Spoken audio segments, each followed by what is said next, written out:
make sure to introduce yourself, and we'll just get things started. Great. I'm not seeing pop-ups, but I am seeing the little red recording light on your photo. Yep, you're good to go. Great. So yeah, so I'm Jake Walsh. I'm the Research and Grants Coordinator in the Invasive Species Program at the Minnesota DNR. And I am going to talk about our control grant program, which is timely. We're in the middle of our application period right now. I'm sure many of you have had questions or emails about this program coming across your inbox. So I'll provide a quick overview of what's going on and then hopefully answer a few questions at the end too. So just to provide some program background here, this is a program we've offered for quite a few years. We offered it more in the past, the early to mid 2000s, and we brought it back again in 2020 and 2021. And over that time, we've offered nearly $5 million in 1,200 grants. So this is something that has been a tool to help with invasive aquatic plant management in the state. And so these are designed to support invasive aquatic plant management, specifically for Eurasian water milfoil, curly leaf pondweed, and flowering rush. And we try to make these sort of broadly available. So we have a very broad eligibility for a large number and wide range of local entities. That includes groups like lake associations or similar groups, but also local units of government and tribes. Pretty much any organization that's working on invasive aquatic plant management in the state. And the funds are used specifically for reimbursement of expenses that are directly related to a control project. So these are very formulaic grants. The work plans are very set in stone. And so we have our pre-treatment delineation survey, which is a key part of the work plan. That's where you hire a contractor or have somebody come in and delineate treatment areas for your treatment. And then the core of the project is at treatment itself under an invasive aquatic plant management permit. So this year's a little bit different. We have some additional funds. We have a one-time $850,000 to lake associations for managing invasive aquatic plants. And this came from the past legislative session this summer. And I'm going to sort of touch on this a few different times, but this is specific to lake associations, these funds are. And because of that, we're also providing up to $400,000 in our regular program funds for LGUs and tribes and groups that maybe wouldn't be eligible for those one-time funds to lake associations. To expand on that eligibility a little bit more, like I said, these are one-time funds and they are specific to lake associations, but we do have those regular program funds for organizations that are ineligible for the one-time funds. And so to expand on that a little bit more, those are organizations with taxing authority or that are associated with local governments. So that includes groups that you would traditionally think of as a local unit of government like counties, cities, and tribes. But it also includes groups like watershed districts, lake improvement districts, conservation districts, and park districts. So getting at sort of those groups that are sort of government adjacent or have taxing authority of their own. We do strongly encourage lake associations to partner with LGUs and tribes on these projects. Maybe useful for this group is I could answer some questions on what that would look like a little bit more. But I think we do that for a couple of reasons. One is there's a lot of invasive aquatic plant management expertise in LGUs and tribes that would really benefit these projects. And then, of course, many of the staff in your organizations are qualified to conduct some of the aquatic plant survey work that are required in the grant work plans. So we see those partnerships as really valuable and really important for some of these projects. With the one-time funds, we do have a couple key program updates, and I wanted to spend sort of the bulk of what I'm chatting about on those updates. So for this year, and for this year only, we have two grant types. One grant is just our traditional control grants. Those are very similar to last year. If you've participated in the past, they're nearly identical. That won't change much. And those will be available to all organizations, not just lake associations. And then we also have a new grant type for this year for new infestations and innovative control grants. And again, that'll be specifically to lake associations. Another thing that we're doing is allowing for 2-year projects, and that would be for all organizations and both grant types. And I'll get more into that towards the end of my presentation here. So this will probably be review for a lot of you, like I mentioned, but I did want to provide some details on what our traditional control grants look like. This year, they will be for all local entities, so including both lake associations and those local units of governments that I specified. We have $400,000 of those one-time funds set aside for lake associations, and we have up to $400,000 of our regular program funds set aside for other organizations. So $800,000 total for these traditional control grants. Like I mentioned early in the talk, these are control projects that are targeted for the traditional 3 aquatic invasive species that we target in this program. So Eurasian water milfoil, early leaf pondweed, and flowering rush. The projects are very sort of constrained. The work plans are very simple and formulaic, where we have that pre-treatment delineation survey, and then we have a treatment under an invasive aquatic plant management permit for one of these 3 species.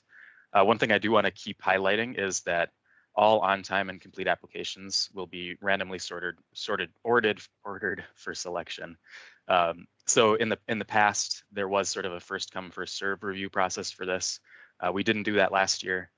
We switched to this randomly ordered random order for selection, and that went pretty well last year, and we'll be doing that again this year. So just to rest assured that even though we're in the middle of the application period, as long as you get your application in on time, your application will be considered for funds. These traditional control grants, here's just a little breakdown of the funding support in each grant. So for all projects that are proposed to be under 10 acres, you get a flat $1,500. And then for projects proposed to be over 10 acres, you would get $1,500 plus $150 per acre above 10 acres. So if for every additional acre above 10, you would get $150 on your grant. And grant awards won't exceed $10,000. So they will be capped at $10,000. And we'll be doubling that cap for 2-year projects. And I'll get more into the specifics of those 2-year projects in a second here as well. Okay, so getting into the newer grant type, so new infestations and innovative control grants to lake associations. So like I mentioned, these are a one-time special initiative. At this point, we are only anticipating being able to offer these this year. And we want to be able, through these grants, to support innovation in invasive aquatic plant management. So newer methods that are promising that might advance our understanding of invasive aquatic plant management in Minnesota. We also want to look to support commitment to long-term monitoring and adaptive management. We see surveying and keeping track of what your treatments are doing. So monitoring pre and post treatment is a really valuable part of that process and a valuable part of learning and improving your program. And these grants are designed to support that.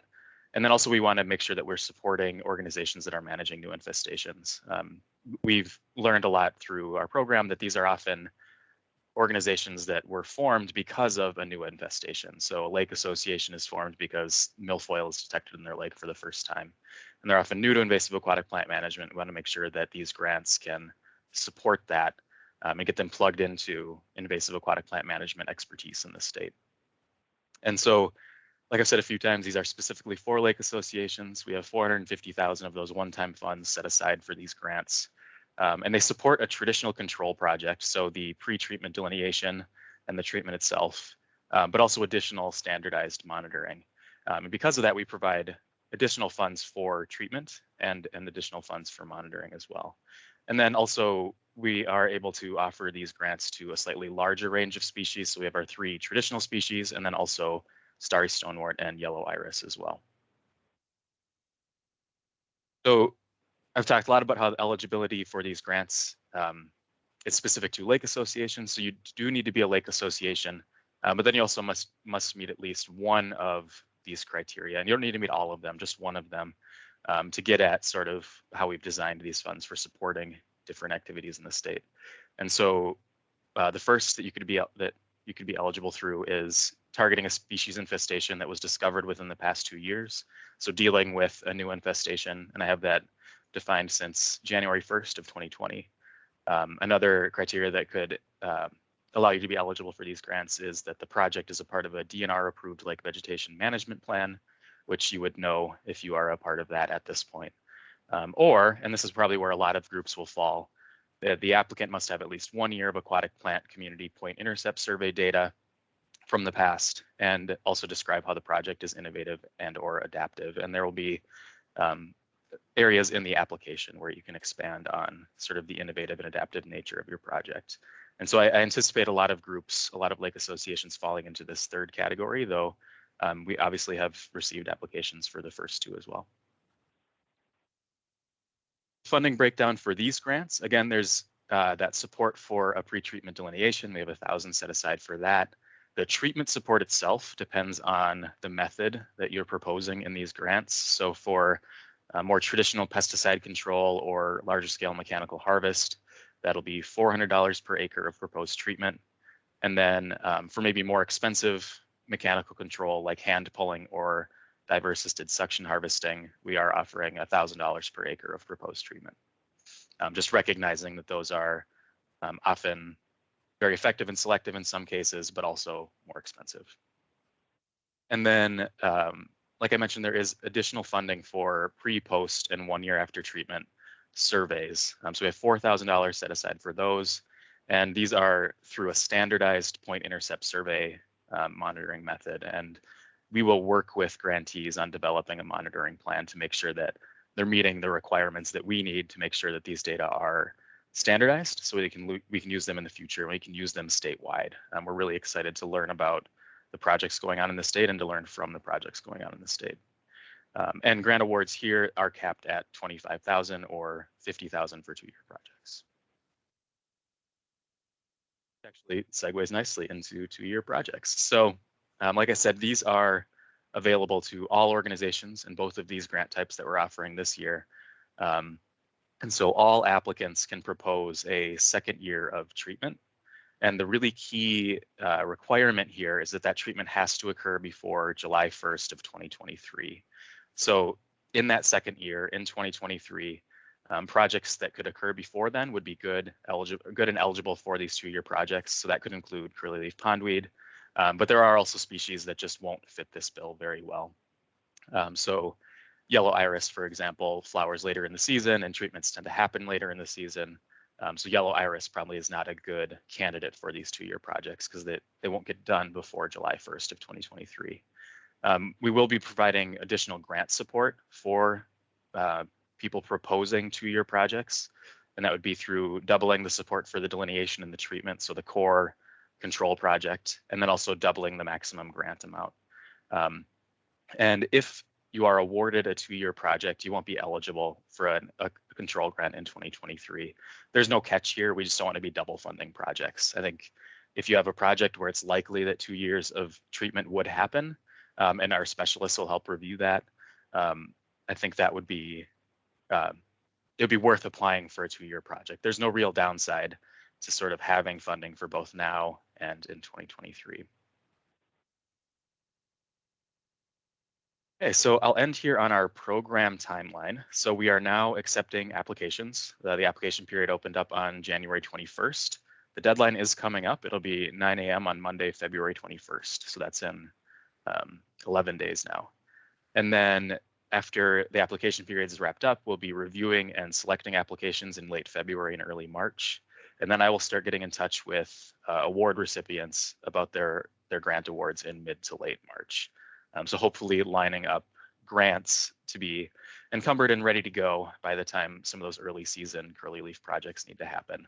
And we do prioritize curly leaf projects in sort of the grant preparation and encumbrance stage to make sure that those grants are ready to go for those early projects. And then grant work begins or can begin after receiving the fully signed and executed official grant award notification. I'll have a very obvious email letting you know when you can get started. And then 1-year projects typically are completed before October 15th of 2022. And then 2-year projects, like I mentioned, need to be completed before July 1st of 2023. That's all I got for presentation. Here's my email. I'm happy to chat about these anytime. It's my full-time job right now is answering questions about our program. Here's a link to our grant program webpage, which has application forms, application instructions, and other resources. We have a frequently asked questions document. We also have a webinar that I put on the 27th of January that is linked on this webpage as well. So if you want more details, it's sort of a more detailed version of this presentation here. Otherwise, For questions about treatment itself or about getting a permit, you can also check in with your regional invasive species specialist. And that is all I got.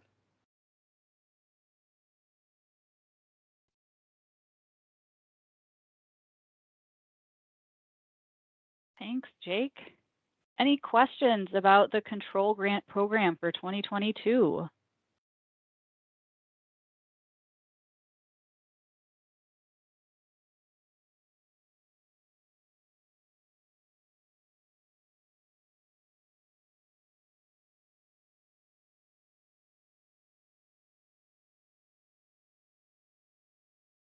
Not seeing any hands or comments in the chat, so I think your presentation was very clear, Jake. No questions at all. Nailed it. Thanks. So again, we do have some time in between each of these presentations. If you come up with a question, feel free to throw it in the chat and we'll get to it either through this webinar or Jake will reach out to you individually. So always here to answer questions. So, and it looks like Chris and Keegan are just ready and rearing to go on starry stormwater management in Minnesota. So I'll let you guys introduce yourselves and kick your presentation off. Thanks, guys. Tina, can you see my screen? Yep. Your first slide is showing. Okay, so welcome everyone. I'm Chris Jurek. Me and Keegan Lunn are going to present on some of the management done regarding starry stormwater in the state. We have a lot to talk about, but since we only have 15 minutes, we're going to choose 2 case studies in our work areas. Hi, I'm Keegan.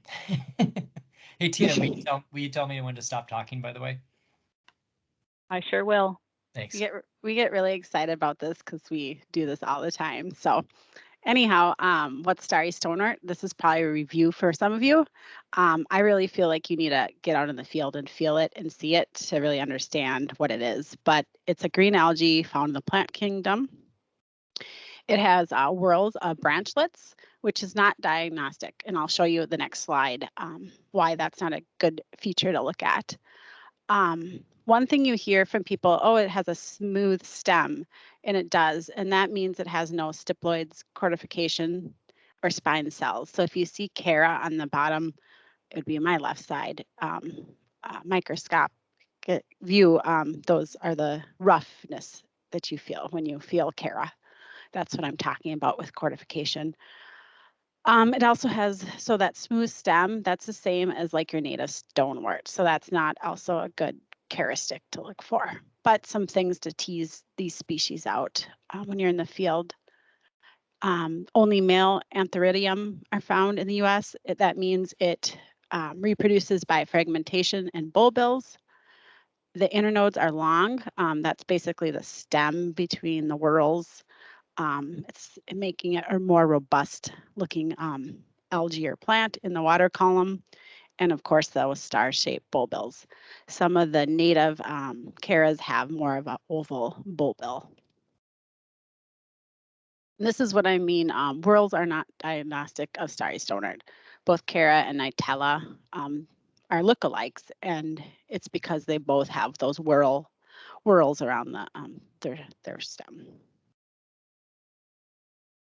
And just to review again, here's kind of a picture that U of M Stevens Point, I think, produced. It's a great resource, and it actually is representative of how big it is in the water column.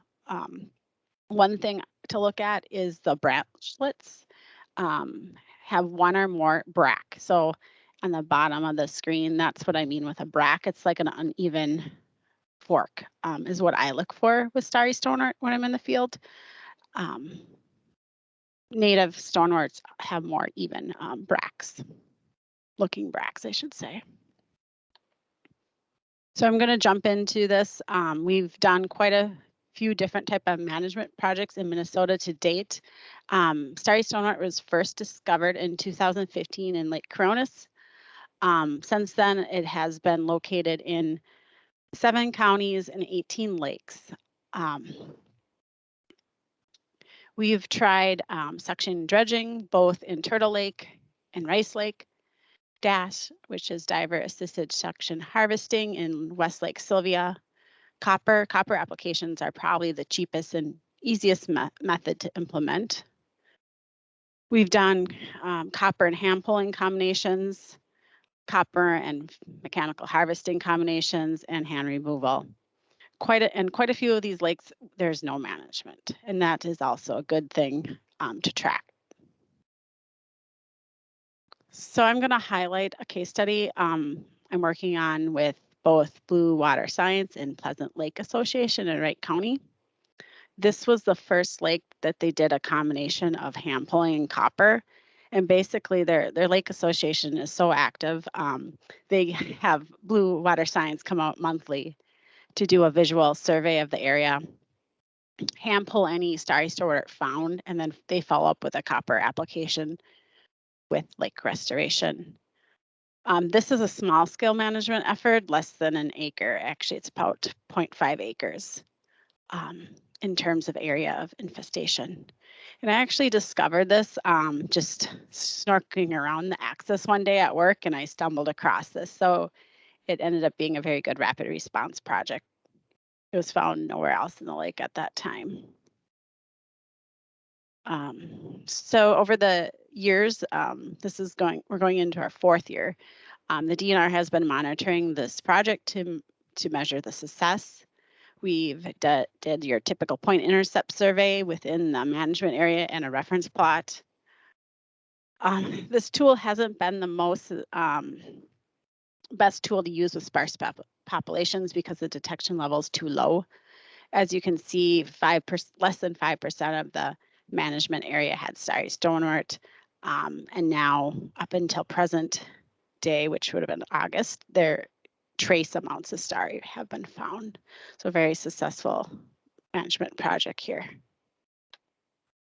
Another way we've been monitoring success and evaluating how the treatments have been before and after. We've been doing wet weight measurements using a commercial salad spinner. We just basically get the water out of the plant material. And then we sort out starry from the native plant vegetation. Then we weigh the biomass. And as you can see, our most successful pulls are usually the initial pull. Up to 5,000 grams were removed in July of 2019. And basically what they are, they're just in maintenance mode. They go out monthly or when needed and hand pull any of the biomass at the access. Usually we've seen this with other treatments. Usually that July treatment or management has been the most successful in terms of getting all the biomass out for kind of the season. Another means of measuring success is, measuring the height of starry before and after treatment and recording present absence. In this case, you can measure the perimeter of the infestation. I don't recall exactly how large the infestation was at Pleasant when we discovered it, but it was something we could measure with a tape measure. So it was a very small patch. Okay, so basically, to wrap this up, small infestations, if you can detect them early and respond early and do some type of management, you can definitely limit the spread and frequency at the site. And it hasn't spread within the lake. And this has been 3 years into this project. I've been working with a couple other lakes in Wright County and like Westlake, Sylvia, Grand, Carnelian. We've been seeing the same type of results. So I feel like this technique is a really good tool to use for small infestations. We've also been seeing no impacts to native aquatic plants. Copper doesn't usually target your vascular plants, just Caras and starry. So it's a preferred pesticide to use. Although I guess the negative, like all native plant, invasive plant growth, it always comes back the next year. In this case, we think the bulbils in the sediment are likely the cause of regrowth. So that's why these lake groups work hard every year to control the spread. And I'm going to hand it over to Keegan now. Thank you. Thanks, Chris. Let me cue this up.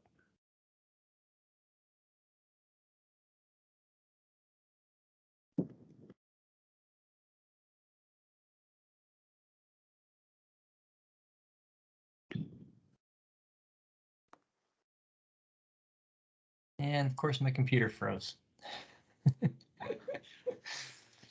Do you want me to do your PowerPoint for you and then you Let me can, try it here. There we go. got it? Okay. Can you see that? Okay, so Yep, Chris, looks good. thanks, Chris. So Chris brought us through a case study of kind of small scale, really precise management of Pleasant Lake. I'm going to talk about what happens when starry stonewort infestations, I guess, are a little bit bigger. And I think this information probably shares similarities with what Chris has seen with the infestation on Lake Coronis, which is well, as far as we know, I think the largest infestation of starry stonewort in the state. So starry stonewort was first detected at Medicine Lake in 2018, I believe, by a watercraft inspection staff person from Three Rivers Park District. They had an outgoing boat and a piece of vegetation hanging off the prop, and the inspector grabbed it and said, "This looks fishy, planty, I guess," and sent it to us. And the next day we were out there and found that the infestation was throughout a 10-acre area surrounding the public water access. So I'll talk briefly about our response and then the ongoing management that's been happening over the last 4 to 5 years now. And despite those efforts, continued expansion of starry stonewort throughout the lake. So this is our Medicine Lake in Hennepin County. The red circles on the map on the left indicate our initial delineation or map of where we found starry stonewort. The public access is basically right at the top, and then the photo is just an aerial photo showing there's a sailboat dock there and a swimming beach, and about where the yellow arrow is quite close to the public boat launch.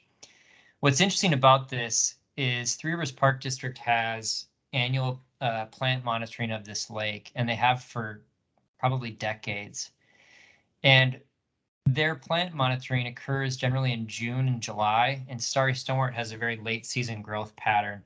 So for likely a period of years, this invasion went undetected because the survey timing was earlier.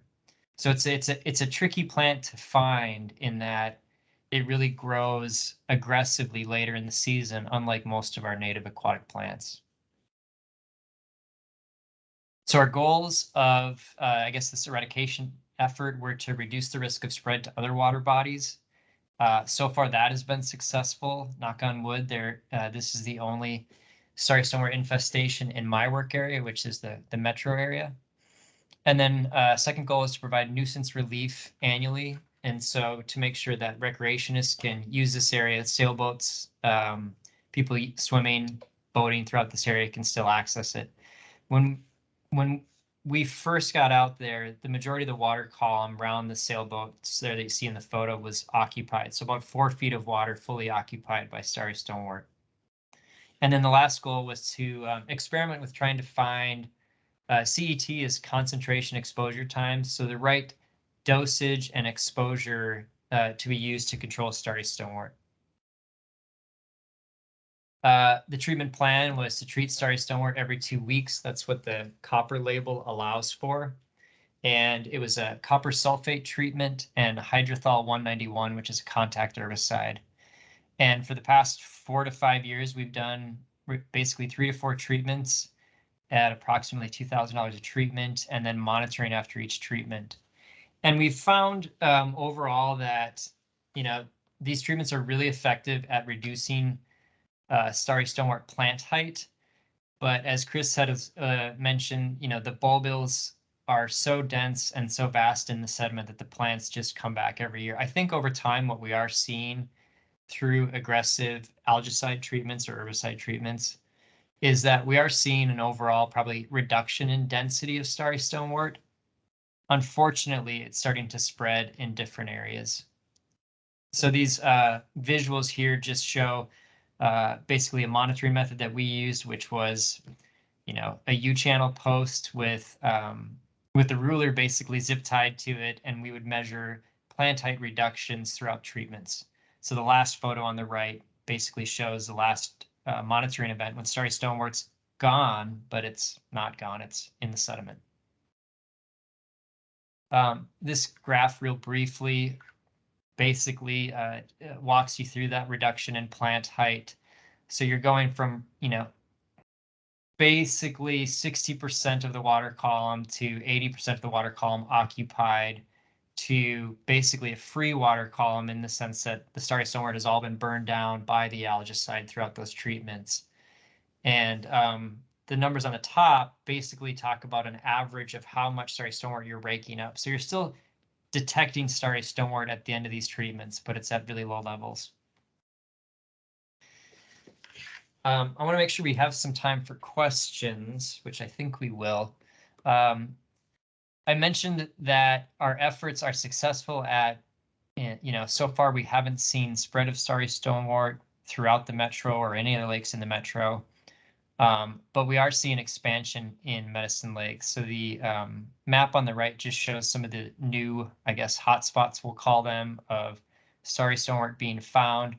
This map is actually from 2020. The 2021 map actually has more dots, basically. So there's more occurrences happening, or where we've seen those hotspots are starting to grow and spread. Future study, I think, for both the DNR and the research community, and also plant managers, is to look at and develop new potential control methods for these larger infestations. Hand pulling is really not an option, I would say, after a plant exceeds, potentially for sure 5 acres in site. It's no longer going to be cost feasible. And so what can, managers do with the limited tools that we have right now, which is largely copper derivatives, copper algicide derivatives? And so I think there's definitely more research that needs to happen from herbicide manufacturers, the research community, and others, in terms of trying to find new tools for larger starry stonewort infestations. Another, I think, area of study would be long-term efficacy of hand removal or dash. Chris's data really showed, I think, keeping those infestations small and not letting them spread throughout the lake, but are we able to, push that towards the eradication realm where, those efforts can end? And then, the third area of study, or just something to consider, is at what point does a rapid response effort, does, an eradication attempt become nuisance management? And I think that's where stakeholders around Medicine Lake, they're considering that. Lake Coronis, I'm sure they've been in that area for a long time, where they're widespread areas of starry stonewort that then potentially need to be managed annually. With that, I will end this slideshow, and we can take questions if there's time. I should add on Coronis, it's been expanding with management from 17% in 2015 to almost 70% during 2021, which is roughly about 7% a year of increase with management. So I think the big takeaway is starry stonewort you can manage with copper, reducing the biomass on an annual basis. And that's really, I guess, the only positive thing that we've been seeing with those large scale treatments. Yeah, so unlike some of the other invasive species that we as invasive specialists manage, like Eurasian water milfoil and curleaf pondweed, in those plant species particularly, we can drive the populations down through aggressive management, but currently with starry stonewort and large infestations, with the tools that we have, it's not possible.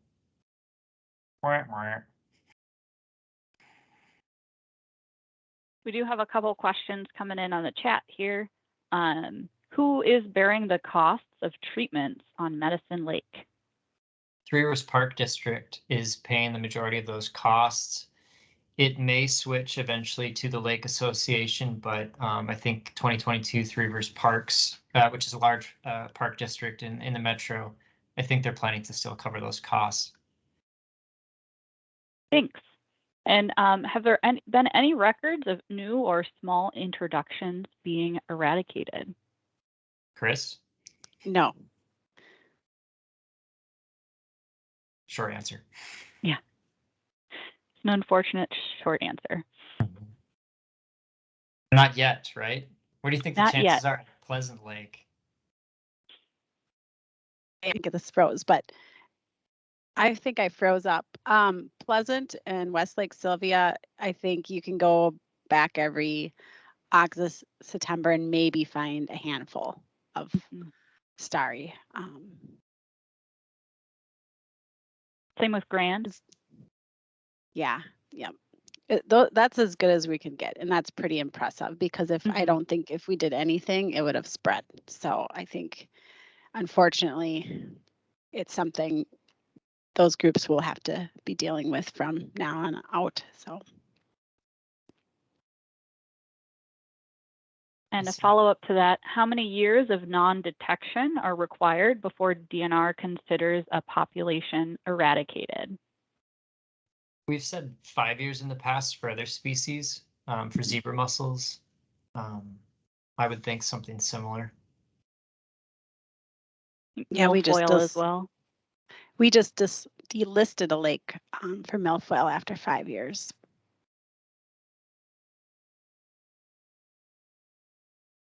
And Cole from Stearns County adds that rice in Stearns is also keeping its small infestation under control. So we're having some good success with these small infestations and keeping them under control with annual visits. Mm-hmm.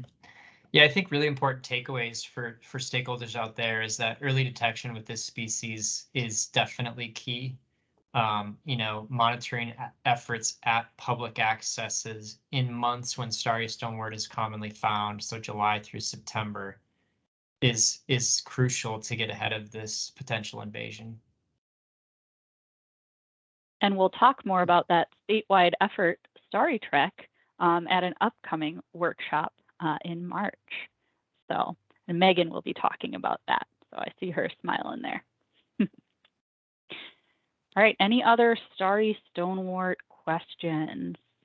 Again, always feel free to reach out individually to any of us on any questions that do come up, but anything you want to discuss now?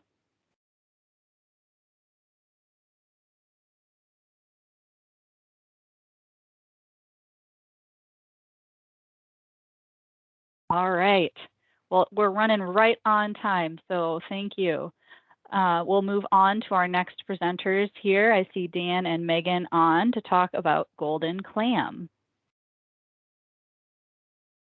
I think, Keegan, you're still sharing, so if you want to unshare, and then Dan can share.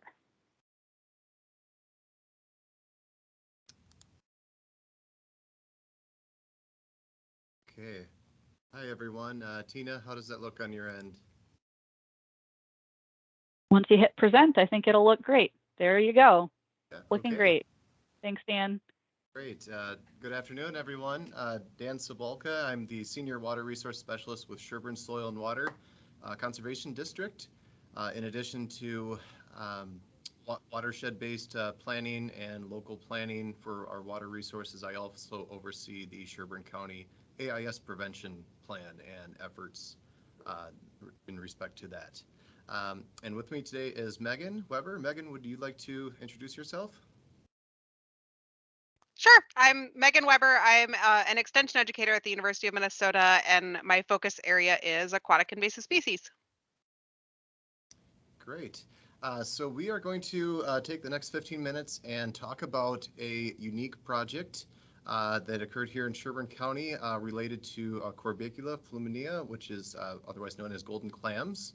And so, this project, I'd like to say that all invasive species findings are take you by surprise. This one particularly took us by surprise. But a little bit of background first on these golden clams. They're really quite pretty. If you look into the literature on these species, you'll see numerous references to them being amongst the most invasive freshwater organism in the world. So they are incredibly prolific. They are involved in the aquarium trade. They are a organism that is moved around as a food source as well. And so they have spread throughout the world. And as I mentioned earlier, there's a couple key factors in their biology that allow them to spread quite rapidly. So they can grow up to about 2 inches in size. When they are smaller, you might mistake them for a native fingernail clam. The golden clams do have very distinct ridges that you can feel as you run your fingernail over them, though, so that's a key indicator. These clams are self-fertilizing, so that again makes them or allows them to have a better chance of survival and to proliferate when they're introduced to a new system. They also can reproduce several times per year. So again, a number of features that allow these this organism to really do well in a new environment. As you go through the literature, you may see references regarding the clams having a thermal tolerance to cold water, and that's something that we wanted to investigate directly with this study.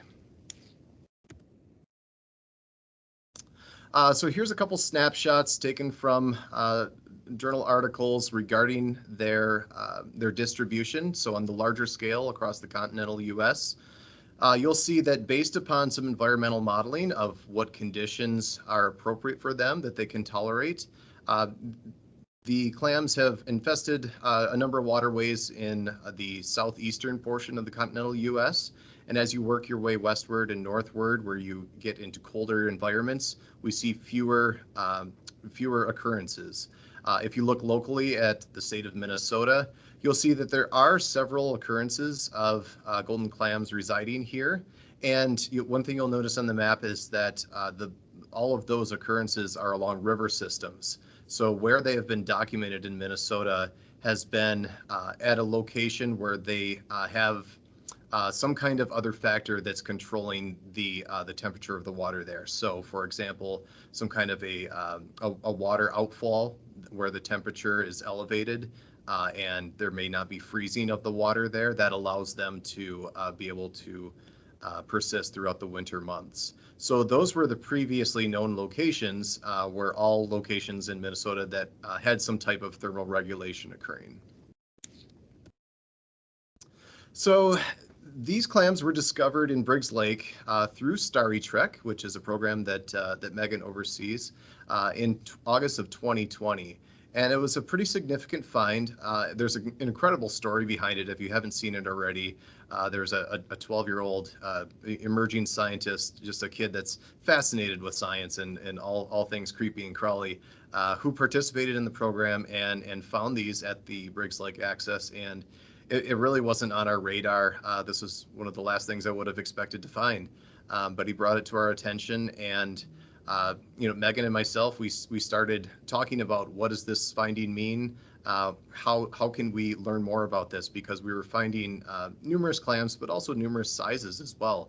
And so we set off to try to understand, are these clams surviving under the ice in Briggs Lake when we previously had thought that they would not stand a chance to do so.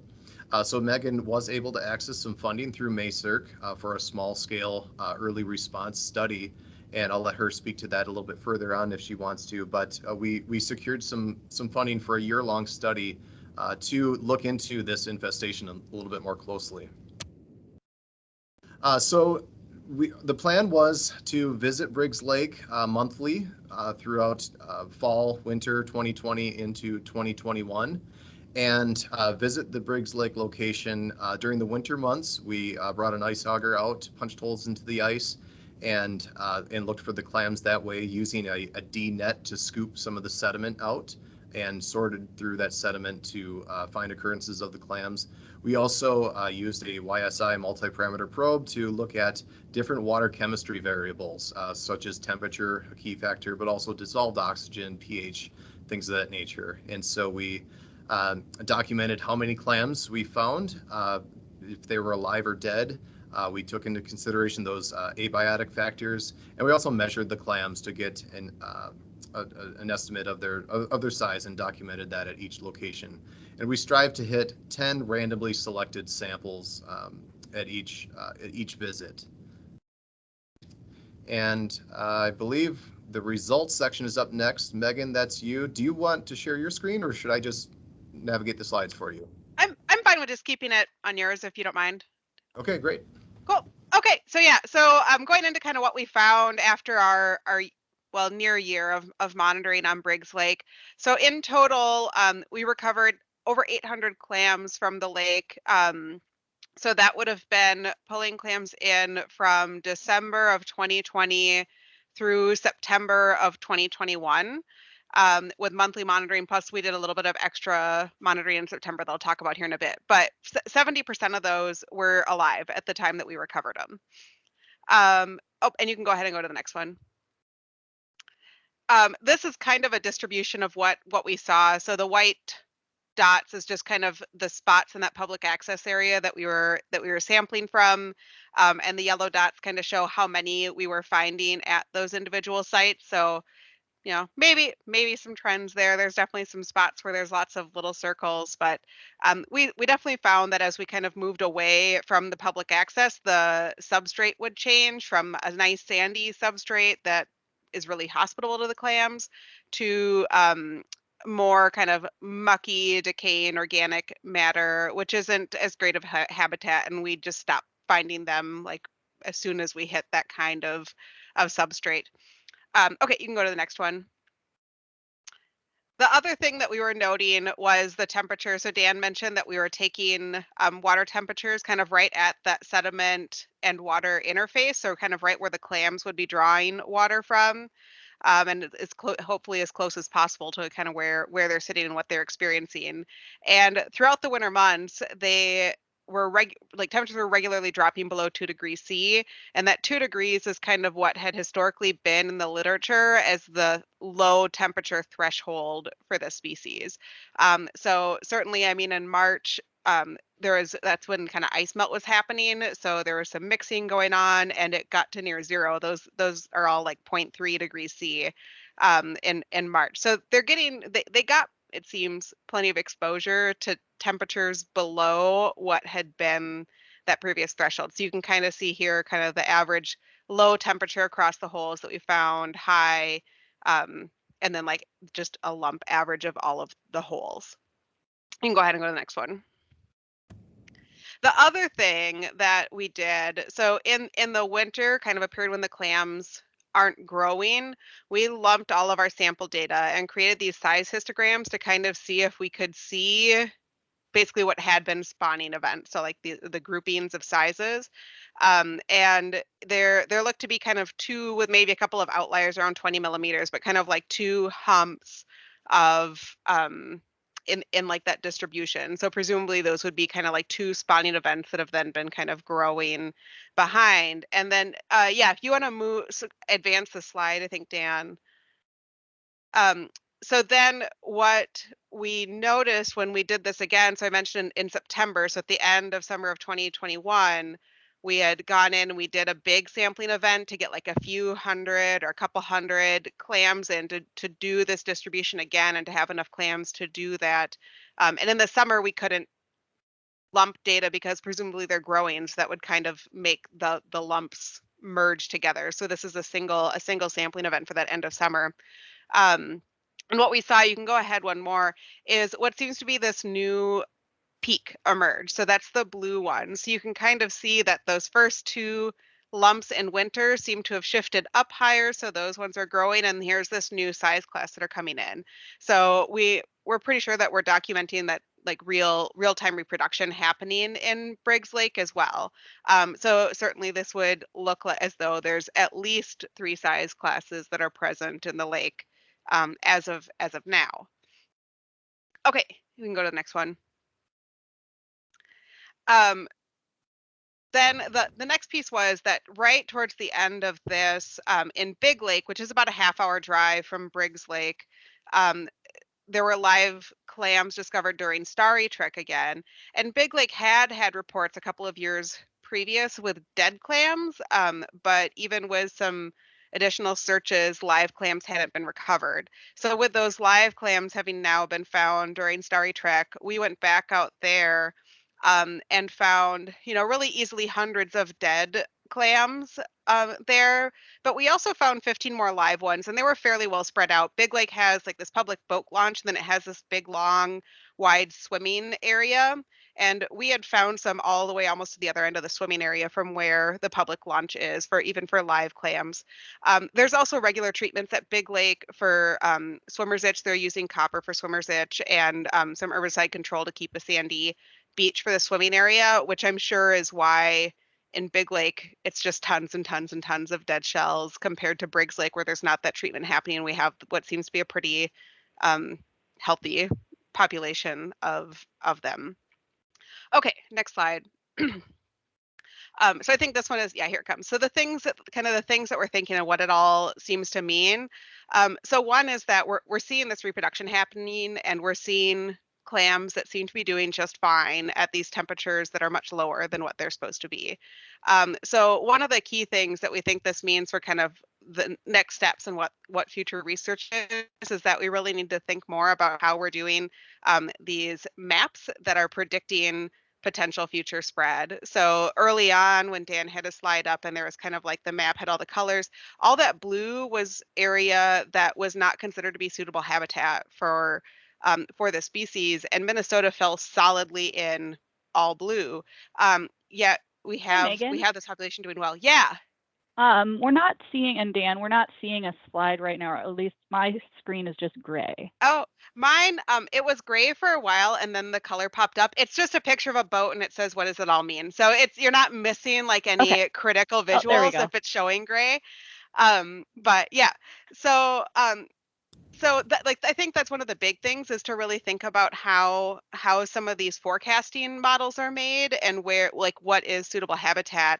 And I think it's, possible that oftentimes these are based on like climate in the air and not necessarily what's happening in the water. So I think there's some improvements that can happen there that might do a better job of telling us what this means. It's also possible that what we're seeing is an evolution of cold tolerance in this species as well. There's some other research that actually I think came out while we were in the middle of this, some papers that were kind of leading towards the same conclusion through lab studies that were showing that there's this potential for the species to be creating or evolving a better cold tolerance.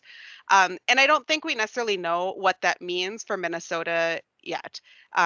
Is like how big of a concern would the species potentially be here? I think we still have a lot of questions about that too, because it's not really a species that had been on our radar as a huge concern.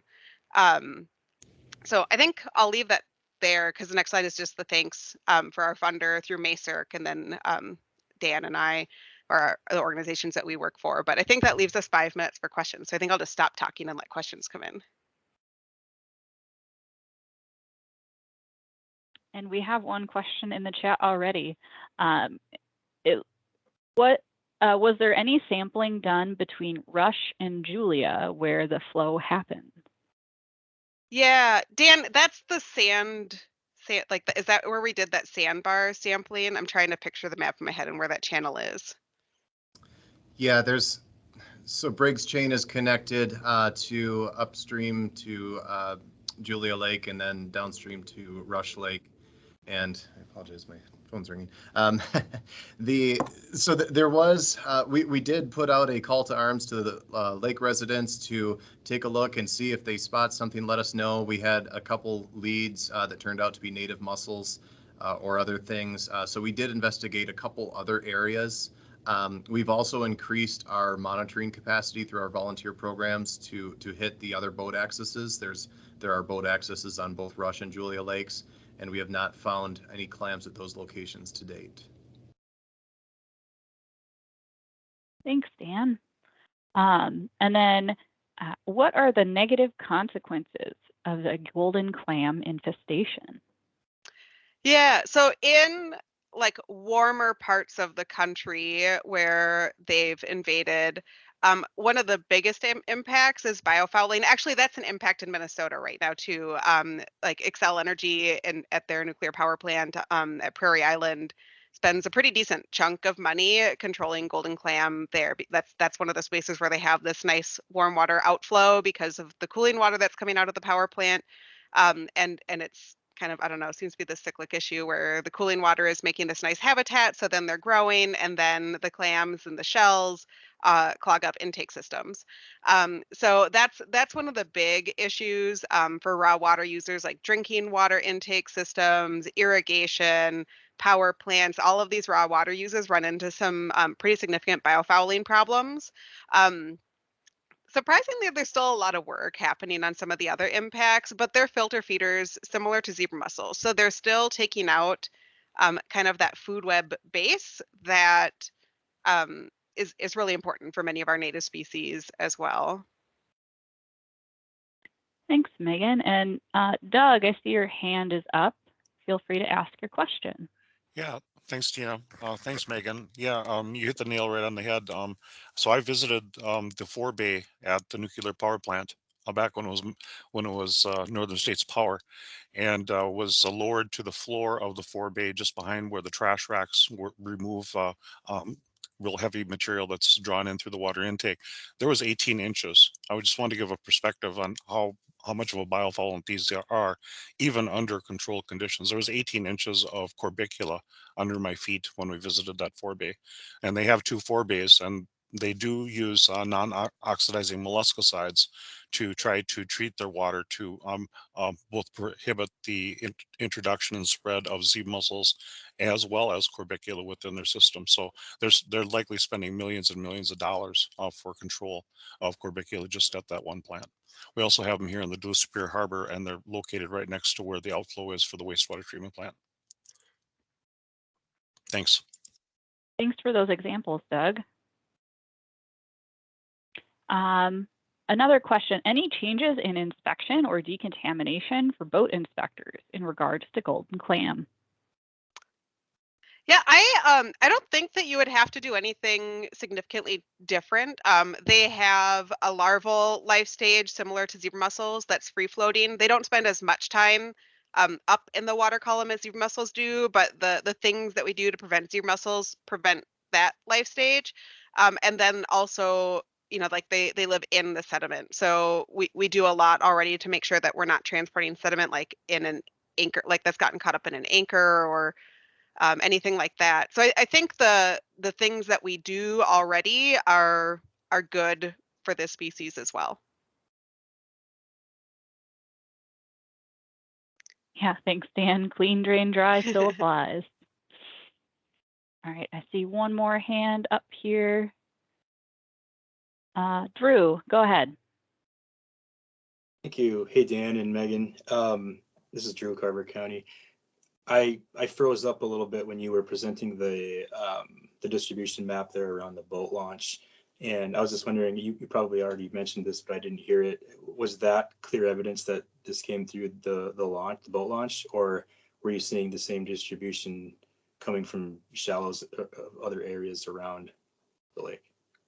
We didn't find it anywhere else in the lake. So I'd say fairly likely that Okay. this was recreational boating or like what any activity that would be happening at that public launch area. Got it. I'll keep an eye out as I kayak the Elk River. Thanks, guys. Yeah. All right. Any final questions about golden clam? I saw Keegan dropped one in about next plans for monitoring and research. I think we're actually chatting. Dan and I have some ideas that we kind of want to pitch to like kind of the next group to take the reins. After this project, when MACERC did their priority species for research reevaluation, this work bumped golden clams up onto the list, which now makes research eligible for bigger funding buckets than what we had. So anyone who's interested in like some further research too, and is like who's a research like from a research institution, there's an open RFP right now. So we have some ideas that we're kind of pitching that we're hoping some others might pick up as well. We're going to continue to kind of talk about it and get people to look for it. What I would love is for people who do invasive species monitoring already, who have some activities, to maybe do a little bit of extra searching here. That we've seen some reports elsewhere, but again, it's kind of like the dead clams. Like I don't know if Justin Townsend's in here. I know Lake Phelan had a report, but it's just a dead, empty shell. And same, there's one in Anoka County that's actually kind of right, like a hop over this land berm, really. From the Mississippi River, where there's an active population, so maybe less surprising there. But again, it's just an empty shell. It seems like perhaps they're elsewhere, but we just haven't found them and reported them yet. So yeah, like keep your eyes open. It's one, again, I think Starry Stonewort was probably in this category too, where we didn't talk about it a lot because it wasn't really a thing here, and then it suddenly became a thing here, and we needed to do a lot more educating, and then it started to appear some more. So I wonder if that is what might happen with this. So keep your eyes open, submit your reports into EdMaps, and I'm very curious if it's in other lakes here and we just haven't really realized it yet. Yeah, in my previous work working for Wisconsin DNR doing early detection surveys, it's, golden clams started popping up all over the southeast of the survey work we were doing, and just all sorts of inland lakes with lots of beach areas. So if you have those sandy lakes, keep an eye out for Corbicula. I think especially in those habitats, they really do seem to thrive there. So yeah, and maybe if I can add, I know we're 2 minutes over, like if you're doing that searching, the ironic piece I think for us is that both in Briggs and in Big, when this first detection of live clams appeared, it was with an aquatic plant rake. Like they got somehow caught up in the plants that were coming in. But like it's more challenging, especially to find live ones, kind of like with a visual survey. So if you have a way to scoop, like we're actually using a D-net, like what you would use for macroinvertebrate sampling, and basically turning it into a shovel and then letting all of the sand like fall into the bag. But I mean, there's expensive, fancier equipment that you could use too, but a D-net's, pretty affordable. So if you get a chance to do that, and then we just like run it through a sieve and see what appears in there, and that's kind of how we were pulling them out for our work. But we'd love if people are kind of paying closer attention and just actively thinking about it as they're doing their monitoring to do that. Yeah. Absolutely. All right. Well, thanks, Megan and Dan, and Keegan and Chris and Jake for your presentations. We're going to take a quick break right now for about 7 minutes. Keep us on time to start at 2:15 for our last two sets of presenters. So we'll take a break. I encourage everyone to step away from their screens for as long as you can during this break, and we'll see you in about 7 minutes. Thanks.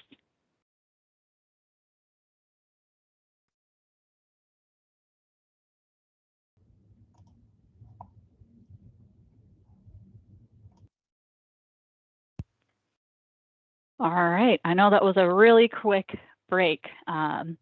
We've got a couple more topics to get through this afternoon, so we'll get things started up again. If you just want to give a little reaction or show your video real quick, just to show that you guys are back at your screens, to learn some more about aquatic plant management. So we have a little bit change in presenters, I hear. So Kate and Meg will be presenting about diver-assisted suction harvesting. So I will stop presenting and give you guys the floor to share your screen and introduce yourselves.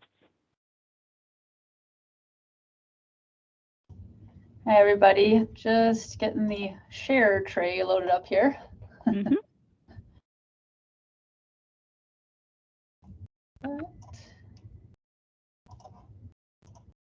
Can everybody hear me okay? Yep. It's snowing very hard and I'm getting bad network errors, so I really hope I don't lose internet during this. I'm jealous. Okay, Tina, are you seeing my screen?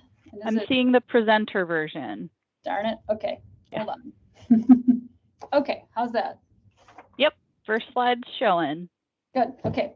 So, hi everybody, I'm Meg. I'm the Research Outreach Specialist at MACERC, and this talk is going to cover 2 recent invasive plant control projects using DASH, Diver Assisted Suction Harvesting. And because Ron Petrusin couldn't join us today, I'm going to be sharing his work, and then I'll turn it over to Kate to share updates from Leech Lake. Real quick, before getting into this, I just want to note that these projects don't relate to any current MACERC research. I'm really just here presenting because I've gotten to know Ron a bit over the last couple of years as he's hand-built and implemented the DASH program at Crooked Lake. And then I've been connecting Ron to the managers at Leech Lake. So you'll hear more about all this in just a minute. First off, a quick review or introduction to what DASH actually is and where you would want to use it maybe. There can be a lot of different configurations, but broadly speaking, DASH refers to the process where a diver guides a suction hose towards the target species, pulls it out, and then feeds that material into the suction hose. And then once it's in the hose, it travels to the surface, to a platform where workers are going to collect it and then place that material into containers to be disposed of. There are some shore-based collection systems, but most DASH systems have a plant sorting platform on a boat. It's not for every situation. It can be labor-intensive and expensive to contract out, but it is a highly useful tool for a rapid response situation when the infestation is still small. It's great for when chemical treatments can't be applied, or when the target species occurs in close proximity to native plants, because it is a highly selective tool. Okay, so jumping into our first case study at Crooked Lake.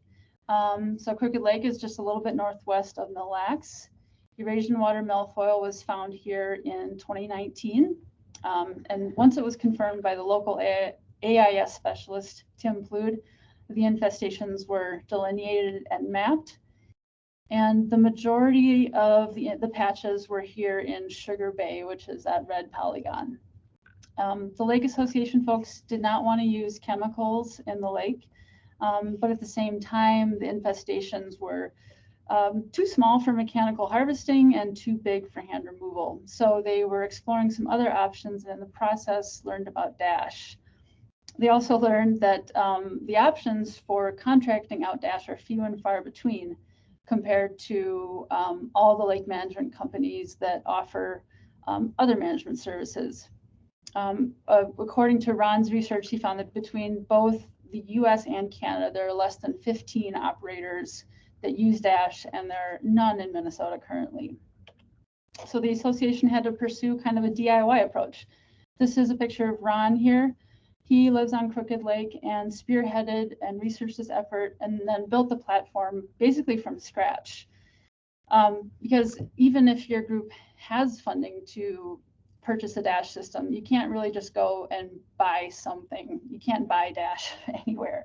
So he built it himself. He found a used pontoon boat, did the complete teardown, and basically just kept the frame and reinforced the deck. Then you replaced the outboard motor, installed the pump and the hose system and the water filtration platform. And then there were a few custom fabricated items. This is mostly the pipe fittings that get attached to a standard Honda trash pump that convert this to a Venturi pump, which is the type of pump you need to generate that underwater suction force that's used by the divers. When all was said and done, the total materials cost came to around $16,000, and of course, hundreds of hours of Ron's time and a whole lot of trial and error as well. This is just sort of an overview of the platform and the main components. So you've got the sorting platform where everything that's coming up from the divers gets sort of spit out, and you got people pulling it off and bagging the material.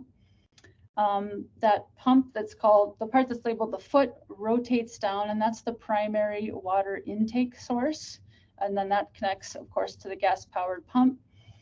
The white hose is the water line that is cycling through and connects to the green harvesting suction hose. And that is what generates that, that's what makes it a Venturi pump, to generate the that really powerful suction. And this is just a close-up of the specialized pipe fitting. This was the one piece that had to be custom fabricated, and this was just done at a local metal shop. It wasn't a huge deal, but the water is continually cycling through, and as water from the white hose is pumped up through, that's what generates the suction into the green hose that the divers use. And then both hoses, you know, eject out onto the sorting table. And DASH is a great tool for using for controlling species that spread by fragmentation, like milfoil and starry stonewort. But knowing that very small fragments can spread, you need at least three stages of sort of a filter screen. So Ron built this table that holds initially a starting screen of about a 1/4 inch wide mesh. Then the second screen is finer, and then the third bottommost screen is a steel window screen. So about the finest mesh possible that will still allow water to flow through. And then in the middle photo, you can see those larger holes. That's where the lake water is returned through the boat. And then the volunteers are pulling the vegetation off the screen, and they go into these collapsible mesh baskets. Okay, so cover the equipment. What about people and permits? Obviously, you need a DNR permit for this, and a plan and a suitable location for disposing of all the plant material. Most folks use 2 divers for this, and they will require scuba certification. And then up on the boat, 2 or more people are needed to pull the plant material off the screens and ensure that the anchors are still holding and keep an eye on the divers. Even with this highly selective nature of DASH, plant fragments are still likely to be generated. And for that, it's really helpful to have folks in the water on like a kayak and use like aquarium nets to collect and remove those floating plant fragments. So what the Crooked Lake folks did between the divers, the kayakers, and the plant removers, they typically were doing this with a 12-person all-volunteer crew. So that was pretty impressive effort for them. So my last slide here, just wanted to touch on the outcomes so far. Quantifying, you know, the volume of the plants removed is not super straightforward, but what they decided to, the way they decided to track this was just thinking about it in terms of cubic feet. And that's based on the amount of cubic feet in each mesh bag. And in 2 seasons of effort, they've removed about 2,600 cubic feet of milfoil. And then in last summer, they did decide to do a chemical application, contracted an applicator to do a Percellacor treatment to complement the DASH removals. And for the next steps, they are going to continue the DASH work. They've found numerous efficiencies to incorporate. One goal is to simplify the diving process by having like a surface air system, a floating platform with a compressor on it that will eliminate the need for air tanks.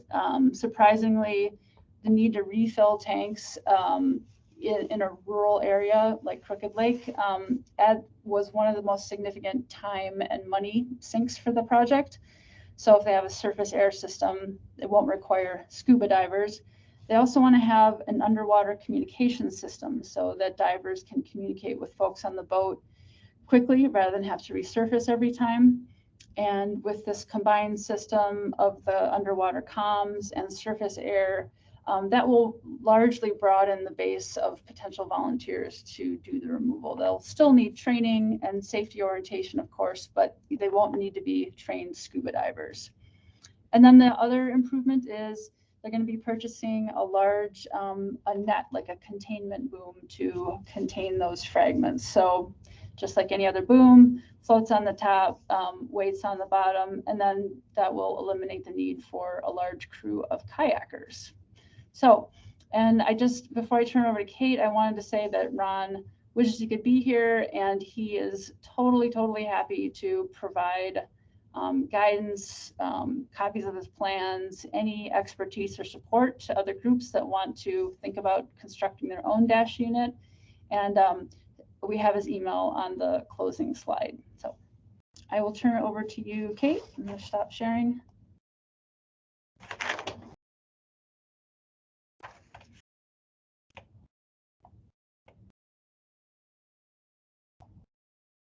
Okay. Are you seeing my slide? Yes. Okay. So some of this was already covered by Chris and Keegan, so we don't really need to bore everyone with all the specifics of Cara or starry stonewort, but kudos to them for really describing the difference between our native Cara and the starry stonewort. So like we've mentioned before, Lake Kronos was considered ground zero for starry. And from what we could determine, it's been approximately $800,000 that they have invested in the removal of that. And so that's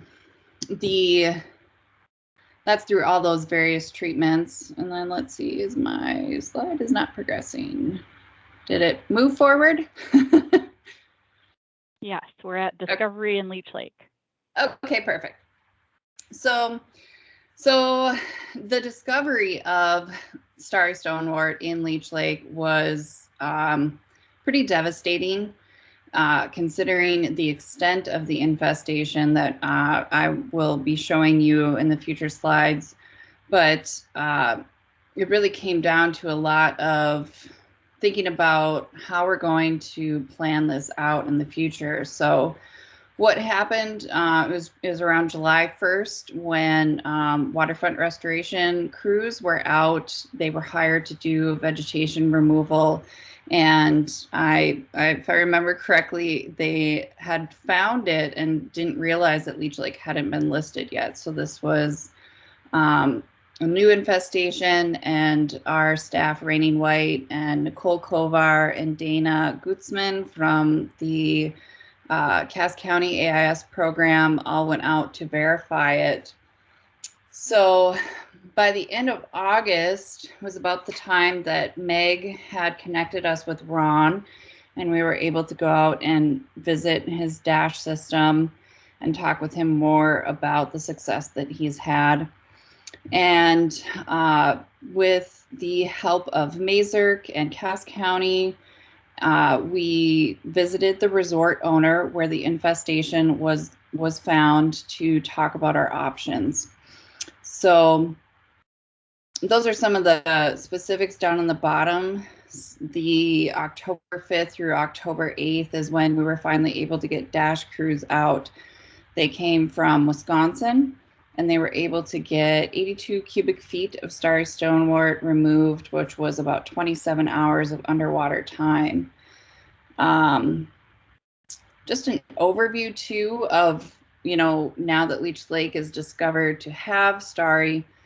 If you are familiar with the AIS Explorer tool that's developed by Mazurk and done with the Minnesota DNR voter survey data, this is just an image of what we have left to protect. There are several lakes out there that are probably suitable to host starry stonewort, and we don't want them to. So a kind of an overview of Leech Lake itself and where the infestation exists. The yellow circle there is where the resort is. And what makes this project all that much more complicated and devastating to our department is the amount of wild rice that exists here. It's famously the Steamboat Bay wild rice bed. It's the significance of it to our community cannot be understated. I know many people that have many stories of ricing out on Steamboat Bay, so it's a very special place, and it was pretty devastating. This map shows what Nicole was able to, from her site visit, determine was the extent of the infestation in just a small survey of the area. At the time that she was out there, it was also active ricing season, so we were avoiding trying to get too deep into the rice itself, with the fear that we would be destroying some of the harvest.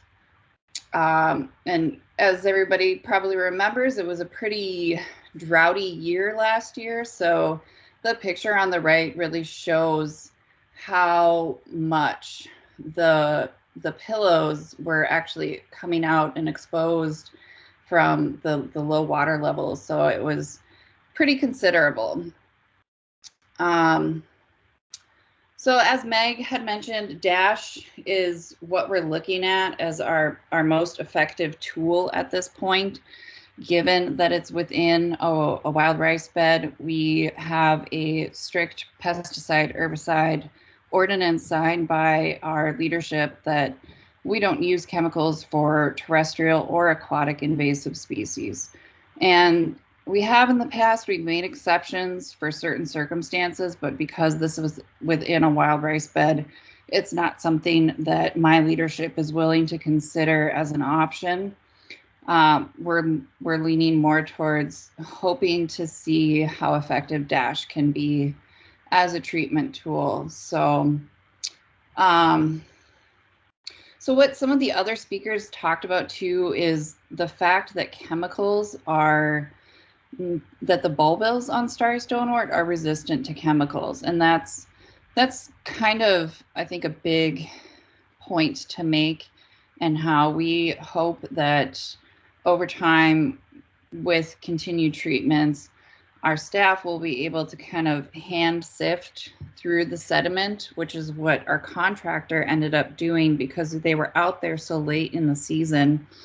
The biomass had really started to fall, and it wasn't like they were taking out a lot of biomass, but they were able to sift through the sediment, and they did a control plot that is going to be something that we monitor over time to see if the actual physical removal of the bulbils is, again, going to be an effective way for us to treat this.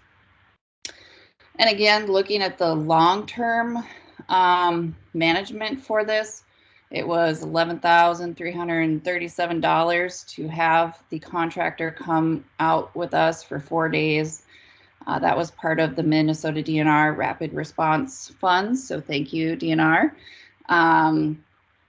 There was a lot of logistics that go on with that. So in a perfect world, you know, if we had the funding to do it on a regular basis, it really kind of comes down to capacity issues.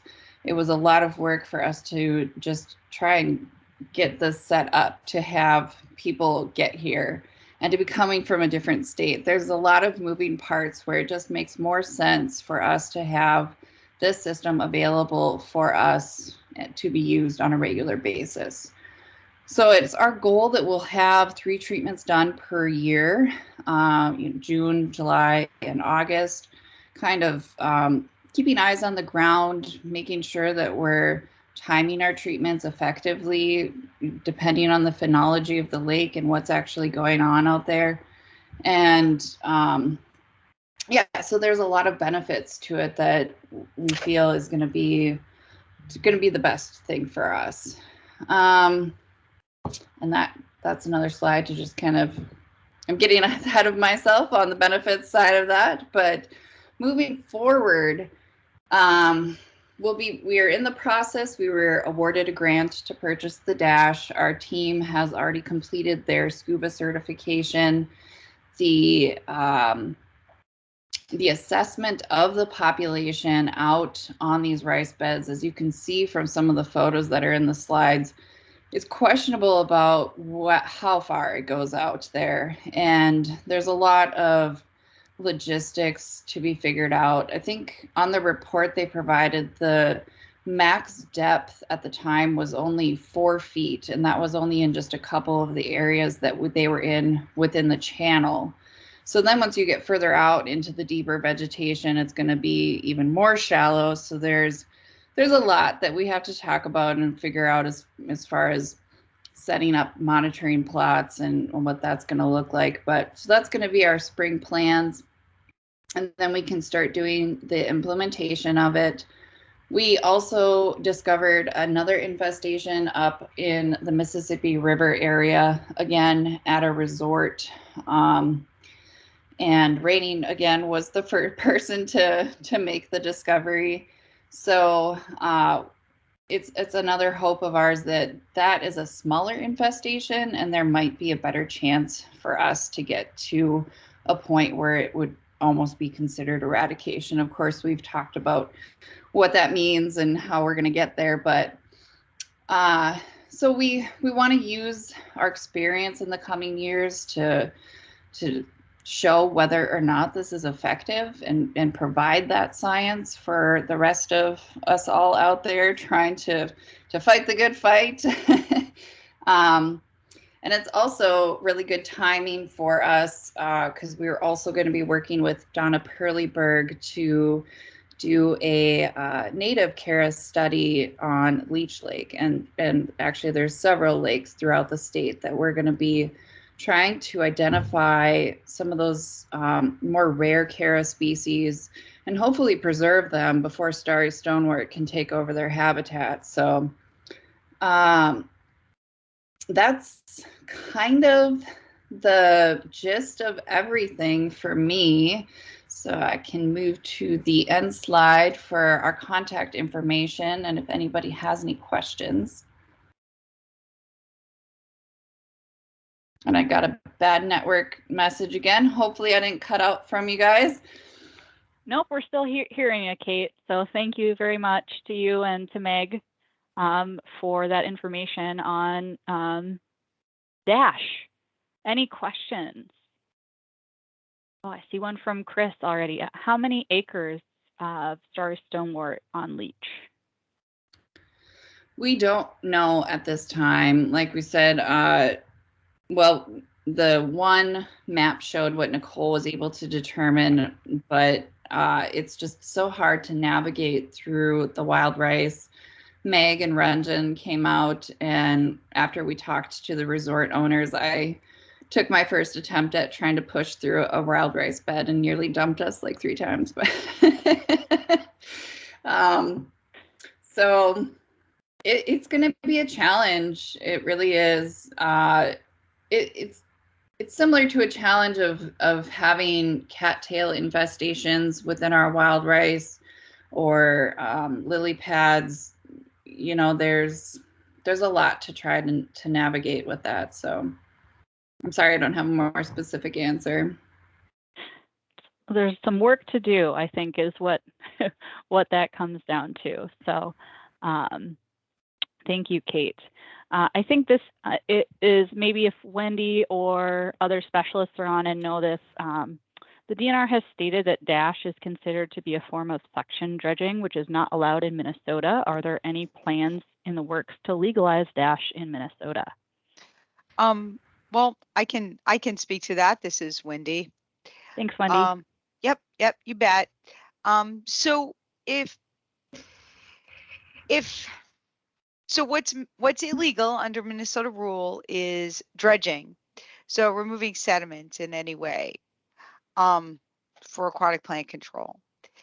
And you can have a variance to that rule, but that's a special case. And I think we have allotted in some cases, but just generally, we don't really want to do anything that's just going to remove the sediment from the lake. But I think that the DASH units can be used simply if they're hand collecting, like the divers are hand collecting, and then it can be fed into the DASH unit. I think that that's an entirely different thing. But conversations between the different permitting sides of aquatic plant permitting. That would be the aquatic plant management program and the invasive aquatic plant management program are going to continue. And we're hopefully going to have some more guidance about how these can be used in what cases. It might turn out to be only under a variance to the law, but it might also be that they can simply be used if they're only being used to collect plants. But that's still, we're still working that out. Also, if a person is mechanically harvesting plants, they have to have a license to commercially harvest plants, which is done through the Shane McBride at the Aquatic Plant Management Program. Thanks, Wendy. That's what I can tell you. Yeah, I think what that comes of too is just contact DNR if you're even thinking about it, and we'll get you set up in the right direction. So I think we're going to move on to our next presenter, and then if we have time at the end, we can maybe answer some of these other questions that have come through.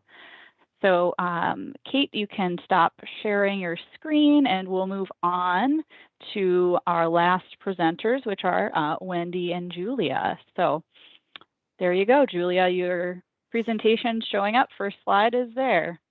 Great. Thanks everybody for having me today. Wendy and I will be giving just a brief update on what we've been doing with MinFrag, or the invasive Phragmites control effort in Minnesota. And so we had kind of a big year last year. Last year was the first year we really rolled out treatment. And so we want to talk about that and get that going. Let me advance my slides here. So there are several aspects to what we're doing with Phragmites control in Minnesota. And I'm just going to focus on two of them today, the statewide control effort, and then talk about distribution again. But just for background, we are also doing stuff related to transitioning wastewater treatment facilities away from using invasive Phragmites. We have 16 facilities that are using it or have used it in the past. And then we're doing some work to evaluate using native Phragmites as an alternative to invasive reed in those reed beds. Since it's already a massive infrastructure that's in place, they want to continue to use it, or it'll be a large expense for the municipalities to transition to another technology. And then we also have a graduate student who is doing some research now to look at how hybrid, invasive, and native Phragmites perform relative to elevated nitrogen in the environment.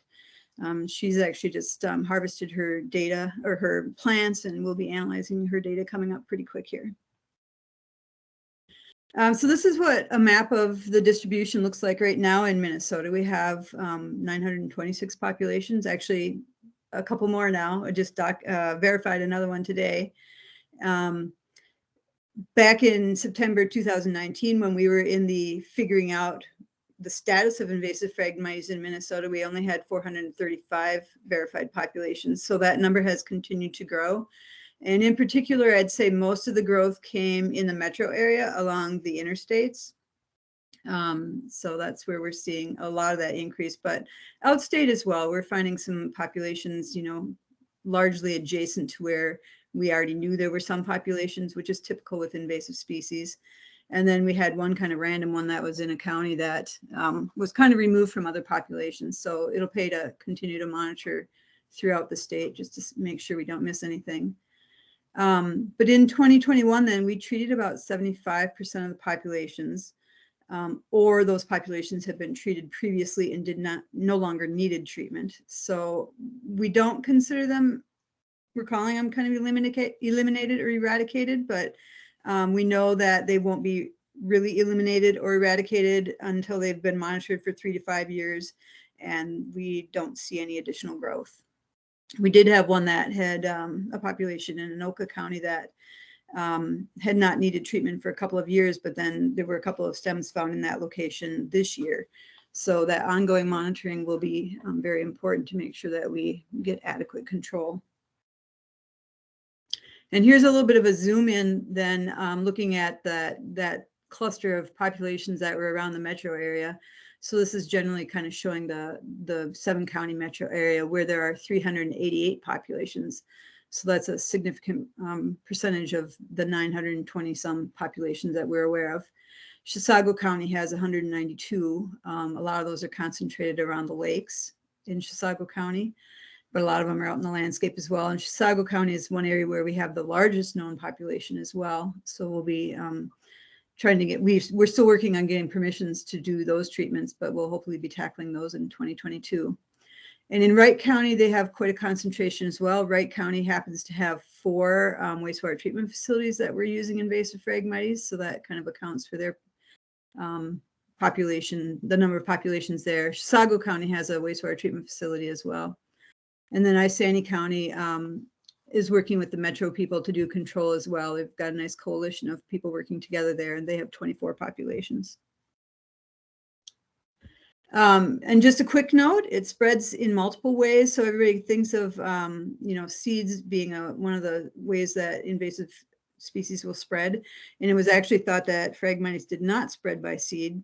It's self-incompatible, so it has to cross-pollinate. But there are populations in Minnesota that have enough genetic diversity for it to cross-pollinate. So we do have seed development in Minnesota.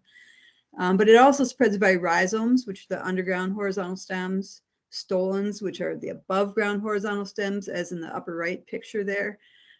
Those 2 guys are holding the ends of an above ground runner or a stolon. And then stem fragments. So the picture on the bottom right is just a chunk of stem that I put into a bucket of water, and 5 weeks later had roots and shoots coming out of it. So I think it's, to me, pretty clear that mowing, when you drop the fragments of stem that you've mowed into a wet ditch, that's one of the ways that it's spreading. And then it seems likely that it's spreading pretty much by seed too. I think the spread by rhizomes is perhaps kind of limited in Minnesota, but that could be happening under construction kinds of situations. We've been calling Phragmites a cryptic invader because we have a native Phragmites in Minnesota. And so these are the 2 of them there. Oops, I thought I had. So that the invasive one is the one on the left, or on the right, excuse me, and the native one is on the right. And so there are some differences in this that you can kind of pick out visually, but it's often difficult to just look at them from afar and determine which one they are, which is which is native and which is invasive, and that's why it's cryptic. I would note that in 2021, the regulatory status of invasive Phragmites was changed from a prohibited noxious weed on the control list. So that gives us a little bit of leverage for doing control now. But before we do any control, I just want to make sure that everybody's working on the same page and that we actually are accurately identifying invasive Phragmites and that we're not doing treatment on native Phragmites. So it's sometimes not so cryptic. So here we've got the guy standing in there and the Phragmites, this is invasive. The Phragmites is well over his head. And this isn't always the case though. This is one of the most robust stands in Minnesota. It's out in Kandiyohi County. But it's often much more subtle, and they often are only the same height as each other. They could be 8, 10, 12 feet tall, but they both can achieve that same height. So we have to look at other characteristics to make that determination. So I just want to walk through that today because I do feel like it's important that everybody kind of figures out, if you're the experts out there, I want you to know how to identify invasive Phragmites and distinguish it from native Phragmites. So some of the cues that you would use are you would look at the leaf sheath for starters. So if the leaf sheath has a gap, as it does in the picture on the right, you can see the red arrow pointing to the area where the sheath is open and exposing the stem underneath it. So you could actually flick that with your fingernail, the edge of that sheath. The invasive Phragmites doesn't do that. In the invasive Phragmites, the sheath wraps entirely and tightly around the stem, and you'd have to kind of rip it apart with your fingernail. On the native, they fall off in the winter, so think of native as naked, and those stems I'll talk about in a minute. You'll be able to see those exposed stems. But on the invasive Phragmites, those sheaths remain intact through the winter. So that's a good identifying characteristic in wintertime. And then looking at the characteristics of the stem, in fact, you actually don't usually see the stem of invasive Phragmites. You usually see the stem that's wrapped in the sheath. So you don't see the naked stem. But in the native Phragmites, the sheaths often don't overlap, or there are definitely sections of the stem where the sheaths don't overlap. And then in winter, as I said, the sheath will fall off. And so you'll have the areas of the node. So like here's a node. There's a node, the sheath will just fall off and leave all of this exposed stem. And in winter, that nice chestnut red will still be a little pinkish, so you can usually pick that out in the winter as well. And then it's also smooth and glossy, and that's a good characteristic in winter also. Whereas in the invasive, I'm going to call it stem in quotes, is dull green, and it's ridge-like corduroy, and it's actually the ridges on the sheath that you're feeling. And then a characteristic that I really strongly encourage you to get familiar with is the ligule. So the ligule, I'm going to show you how to find that in a minute, but just to look at the two of them here. The ligule on the native is this tall ridge, and it'll have little hairs on it, and there will be a few long hairs in the corners. You'll get those long hairs and a short line of hairs on the ligule of the invasive as well. But the ligule is just this brown line in the invasive one versus this, this tall flap. So that's a really strong characteristic that is real clear in the growing season and is often distinguishable in the winter as well. It can be used in both seasons. So where is a ligule? So if you have the leaf blade here and the sheath down here and you pull the leaf blade back, the ligule is on the inside where the leaf blade meets the sheath. And so it's backed up against the stem that's sticking and running up through there.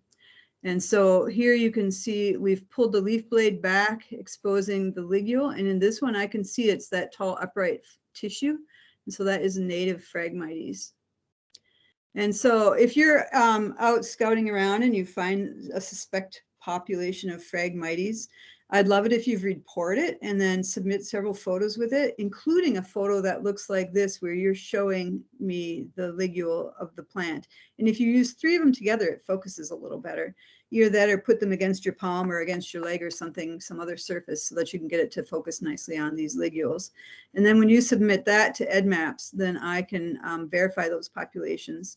And we can be really clear what we're looking at without me having to send you an email and say, please go back out and get another sample. When we were starting to determine the distribution of invasive Phragmites in Minnesota, I was having all of my participants and partners submit samples, physical samples, but we're not doing that anymore. And part of that is just to not have the spread of, sending seed pieces through the mail and stuff like that. And, when you're cutting it in the field and then hauling it back to your office, there's room for error there. So we're just eliminating that and then trying to coach everybody to get good photos that we can use for identification.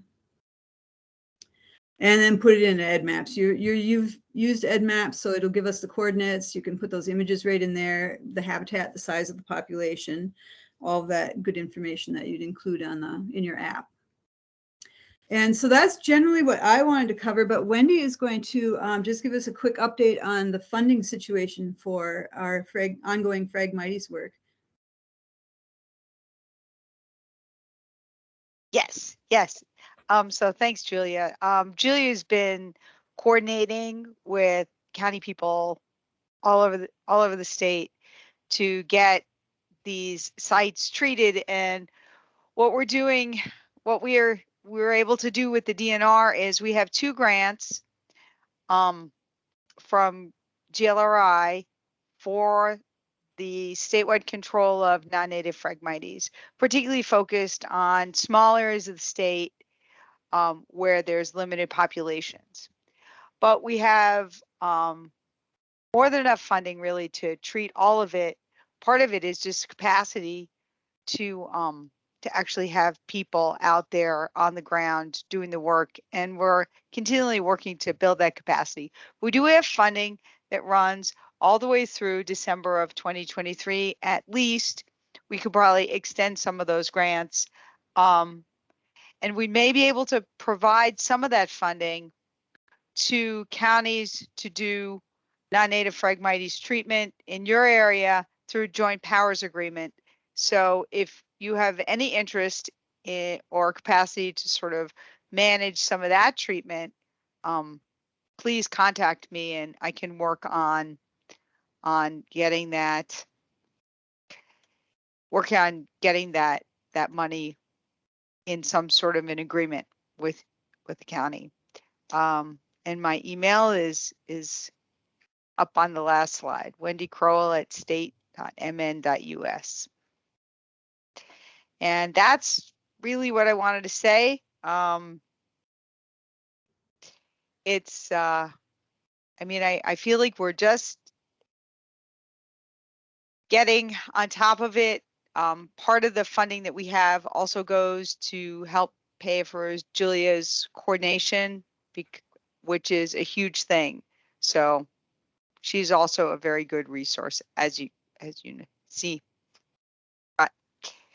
Thanks, Wendy. Yeah, any questions? Yeah, and thanks, Julia. Any questions on non-native Phragmites control? Drew. Yeah, excuse me. Hey, Wendy, this is Drew. Hey. I'm just a little curious about, I guess, the new DNR funding. What is, I guess, DNR's preference for counties to continue working with you and Julia? We can, continue to do monitoring on our side, but when it comes to treatments, are we going to try to do kind of another metro partnership or kind of just per county? Or maybe you haven't thought about that yet. Well, I mean, I know that there was Department of Ag funding that did some of the metro work. Basically, we have our contractor, but they, as Julia says, we keep finding new sites. And so there is a little bit of a capacity issue. But if you have capacity to sort of manage contractors, to monitor sites, then that's what I'm thinking of, is that if we can provide some of this GLRI money. I mean, we have a grant for $180,000 and last year's work only cost $40,000. So there's money available for sure. And I'm very interested in having partnerships, And I would add that Absolutely. it was really useful to have that coalition, and you had a contractor that you were managing, and that just added the extra capacity that we needed last year. And I think we will need that again. So hopefully we can work that out, and we'll communicate about that further. Yeah. Okay. Yeah. Great. Yeah. How would the grants be provided? Is it going to an MPARS process, or is it more of a email Wendy kind of thing? It's an email Wendy sort of Email thing, Wendy. because I'm talking to our business managers. So there's all these contracting rules, but one of the types of contracts or ways we can give money out is through something called a joint powers agreement, but that's only to other government agencies. But it can be done without an RFP but All right.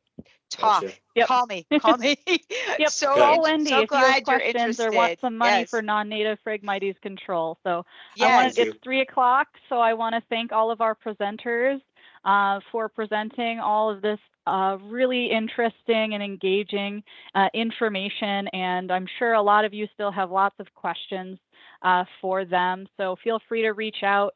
If you don't have their contact information, you have mine, and I can get you in contact with them. So that's the whole purpose of these kinds of workshops, is to connect you with one another so that we can attack these issues together. So thank you again for everyone for coming here today to this workshop, and we'll see you in March for our next public engagement workshop.